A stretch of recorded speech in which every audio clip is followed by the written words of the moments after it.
Hello guys, nandito tayo sa last part ng tutorial natin sa POS Online Multiple Store. Ang gagawin natin ay sa cashiering o tinatawag natin POS. Dito pumapasok yung mga sales natin, yung mga transaction kapag may bumibili, at yung mga void na transaction. Ang una natin gagawin bago tayo mag-proceed sa cashiering, kailangan natin mag-create ng user para sa kanya. Una natin gagawin ay click natin yung new. Then, ilagay natin yung pangalan ng username na gusto niya gamitin. Pwede natin ilagay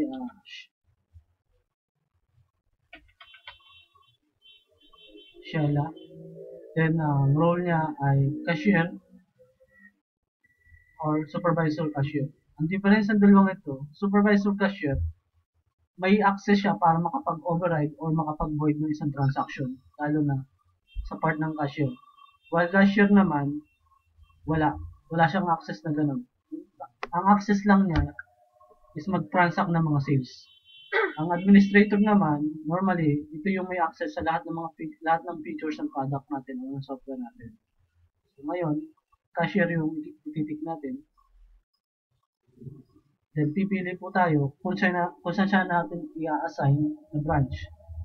For example, dito sa Legazpi, 7 close lang natin. After mag-create, makikita nyo, nandito na yung username na generate natin. Pwede mong i-delete siya o pwede mo rin itong i-edit. Log out po tayo para makapag-login po tayo ng cashier. Palitan natin yung username. Dahil wala pa tayong password na nakikreate, i-enter lang natin. Dito po papasok yung paghingi ng password.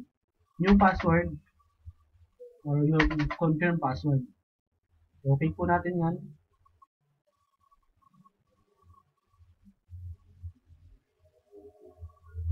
Ito na po yung pinaka-cashier. So sa Legazpi po siya naka-assign. Ito po yung mga sales under sa location na to.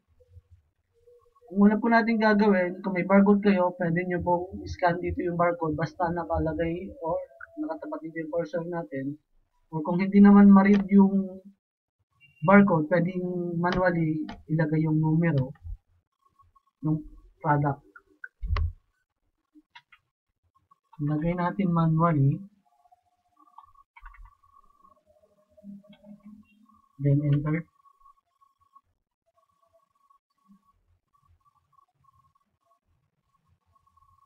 Makikita nyo, automatic, nandito na lahat yung details ng product na hinahanap natin o bibili ng customer. Optional kung lalagyan nyo ng color o size. Kung nag-inventaryo kayo ng color o size, pwede natin ilagay. Then, pwede mong lagyan ng quantity. Kung ilan yung bibilin, then enter. Actually, user-friendly yung items natin o yung mga software natin.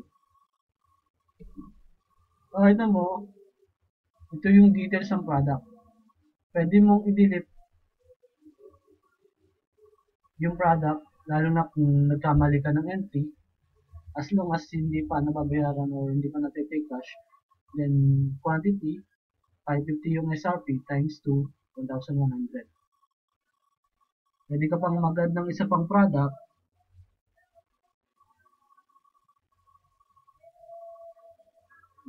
i-barcode mo lang yung product na gusto mo o yung bibili ng customer.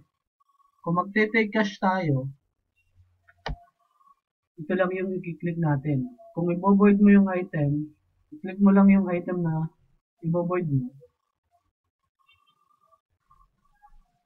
So, i-click mo yung void. Dito papasok yung sinasabi kong access ng supervisor o ng administrator. Pag na-void na niya, automatic makakancel at mag-register do sa, magre-reflect sa sales yung void na transaction. So, cancel ko lang to dahil wala tayong pang-override na na-create. Ang gagawin natin is mag-take cash tayo para magkaroon tayo ng idea kung paano yung flow ng cashier.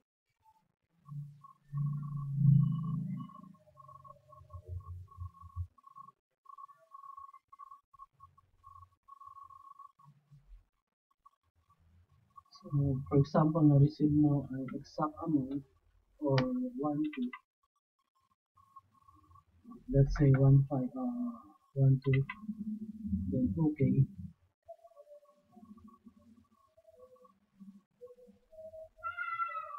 So, ito yung total cash na na-receive mo, 100 yung change.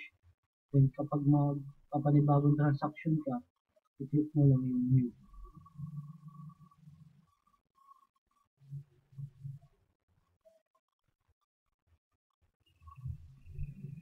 Then, check natin yung pinaka-sales natin kung pumasok yung pala.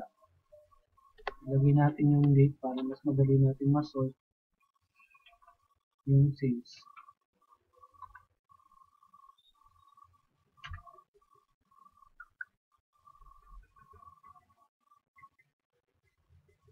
Ito yung napagbentahan natin.